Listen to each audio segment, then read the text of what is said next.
সংস্কৃতির চর্চা আজকে বাংলাদেশে অন্ধকারে আচ্ছন্ন।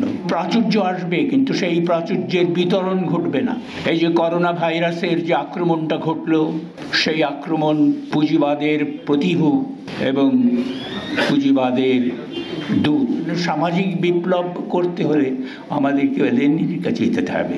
মানুষের সভ্যতার শত শত বছরের অগ্রগতির ইতিহাস, সেই ইতিহাস এর অন্তরে ব্যক্তি মালিকানার বিকাশের ইতিহাস নিহিত রয়েছে।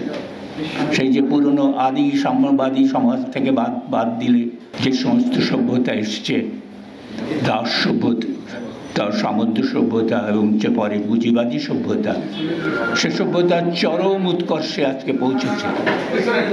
চরম অবদানগুলো, বিজ্ঞানের প্রযুক্তির অবদানগুলো এসছে, কিন্তু আজকে যে জিনিসটা দাঁড়াচ্ছে সেটা হচ্ছে মানুষ চরম দুর্গতির মধ্যে আছে। এই যে করোনা ভাইরাসের যে আক্রমণটা ঘটল, সেই আক্রমণ পুঁজিবাদের প্রতিভূ এবং পুঁজিবাদের দূত। সেই তার বাণী, তার বার্তা ছিল এই যে তুমি যদি বাঁচতে চাও, প্রত্যেককে এই কথা বলা হয়েছে যে তুমি যদি বাঁচতে চাও তাহলে তোমার আদিম যে গুহায় বাস করতে, সেই গুহায় চলে যাও। তোমার সামাজিক জীবন থাকবে না, তোমার বন্ধুকে আপনজনকে শত্রু মনে করবে, কারোর সাথে মিলবে না। তুমি তোমার নিজেকে বাঁচাও এবং আদিম জায়গায় চলে যাও, গুহাবাসী হয়ে চলে যাও, গুহাতে গিয়ে তুমি বাঁচো। এইরকম মহামারী আবারও আসতে পারে, কিন্তু দুর্যোগ যেটা হচ্ছে, আরেকটা বড় বিপদ যেটা হচ্ছে, যেটা আসছে, এই অগ্রগতি চতুর্থ শিল্প বিপ্লবের জয়ধ্বনি আজকে আমরা চতুর্দিকে শুনতে পাচ্ছি। এবং এই কথা বলা হচ্ছে যে তার একটা বড় অবদান হবে কৃত্রিম বুদ্ধিমত্তা, আর্টিফিশিয়াল ইন্টেলিজেন্স। এবং তখন সেই ইন্টেলিজেন্স নাকি পৃথিবীকে প্রাচুর্যে ভরে দেবে। মানুষের কোনো কষ্ট হবে না, শ্রমের প্রয়োজন হবে না, শ্রমিক এবং পুঁজির কোনো দ্বন্দ্ব থাকবে না, এবং পৃথিবী একটা মহাশান্তির জায়গায় পরিণত হবে। কিন্তু সেই পৃথিবী যে কত ভয়ঙ্কর হতে পারে সেটা আমরা হয়তো এখনো কল্পনা করতে পারছি না।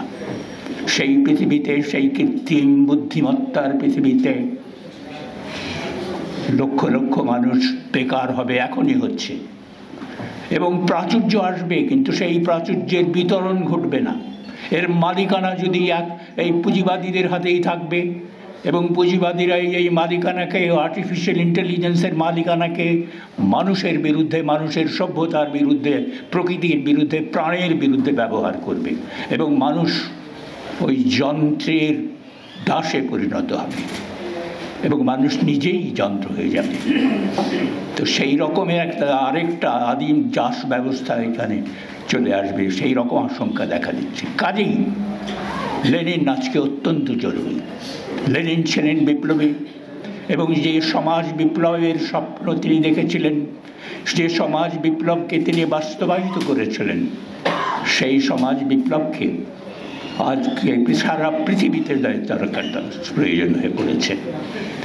এই রুশ বিপ্লব রুশ দেশে ঘটেছিল সত্য, কিন্তু এই বিপ্লব ছিল সারা পৃথিবীর জন্য, সমস্ত পৃথিবীর জন্য বিপ্লব, এবং সমস্ত পৃথিবী জুড়ে ওই বিপ্লব প্রয়োজন ছিল।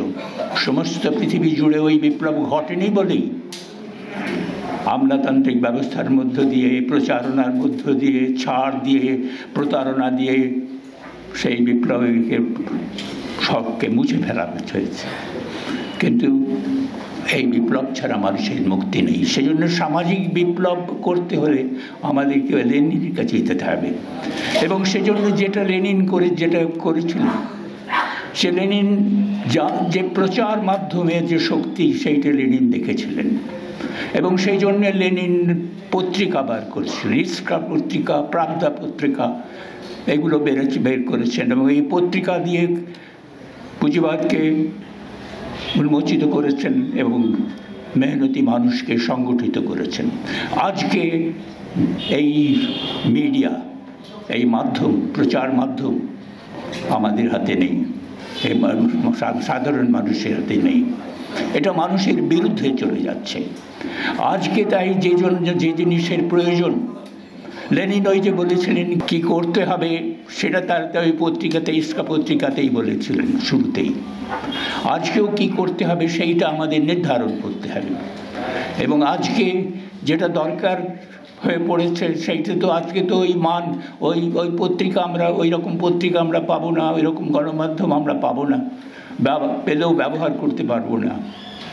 আজকে যেটা প্রয়োজন সেটা হচ্ছে যে ওই বিপ্লবের যে বাণী, বিপ্লবের যে পদ্ধতি, বিপ্লবের যে চেতনা, সেইটাকে ছড়িয়ে দেবার জন্য সংস্কৃতির চর্চা প্রয়োজন।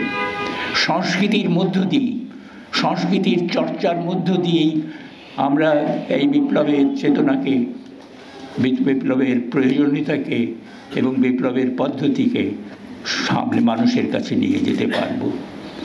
কিন্তু সংস্কৃতির চর্চা আজকে বাংলাদেশে অন্ধকারে আচ্ছন্ন। আজকে কোথাও এই সংস্কৃতির চর্চাই নেই, এবং ওই যে পুঁজিবাদী ব্যবস্থা সম্পূর্ণ সংস্কৃতি বিরোধী। আমরা দেখি যে এই যে আমাদের এই যে ডক্টর সহসভাপতি ছিলেন এই সময়, তার আগের সময়, পরের সময় আমরা এই বিশ্ববিদ্যালয়ে কেমন সংস্কৃতির চর্চা দেখছি শুরু থেকে। কিন্তু আজকে কত বছর, 32 বছর পার হয়ে গেছে, আজকে কোনো এই পাবলিক বিশ্ববিদ্যালয়গুলোতে কোনো ছাত্র সংসদ নেই। কেন নেই? কেন? এই নেই যে যারা ক্ষমতায় আছে তারা এগুলো চায় না, সংস্কৃতির চর্চা চায় না। কাজে সংস্কৃতির চর্চাকে আজকে আমাদের প্রথম প্রয়োজন হিসেবে গ্রহণ করতে হবে। এবং সেই সংস্কৃতি কোন সংস্কৃতি? সেই সংস্কৃতি হচ্ছে সমাজ বিপ্লবের সংস্কৃতি। এবং সমাজ বিপ্লব প্রত্যেকটা দেশে প্রয়োজন, স্থানীয়ভাবে প্রয়োজন, কিন্তু এটা আবার আন্তর্জাতিক ঘটনা ঘটতে হবে। তার মধ্যে দিয়েই মানুষের মুক্তি হবে, সভ্যতার মুক্তি হবে।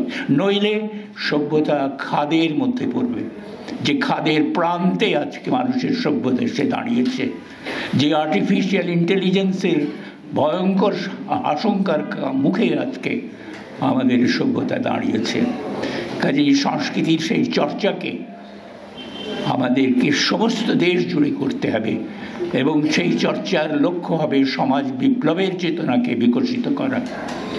আমরা আমাদের পাঠাগারগুলোকে ব্যবহার করতে পারি, আমরা কিশোর আন্দোলন গড়ে তুলতে পারি, আমরা চলচ্চিত্র, খেলাধুলা, নাটক, বিতর্ক এইগুলোর মধ্য দিয়ে আবার আমাদের দেশেরকে একটা জাগরণ আনতে পারি।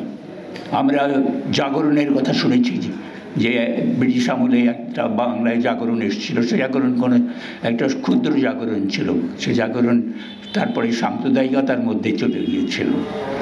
কাজে আজকে যে কর্তব্যটা আমাদের সামনে দাঁড়িয়েছে সেটা হচ্ছে এই সাংস্কৃতিক জাগরণটাকে সম্ভব করে তোলা এই সামাজিক বিপ্লবের স্বার্থে। এবং আমরা এই যে অনুষ্ঠান করছি, আলোচনা করছি, তার লক্ষ্য ওইটাই যে সামাজিক বিপ্লবের চেতনাকে সকলের মধ্যে সংস্কৃতি চর্চার ভেতর দিয়ে সংক্রমিত করে দেওয়া। এই কথা বলে আমি আমার বক্তব্য এখানে শেষ করছি। আপনাদের সকলকে ধন্যবাদ।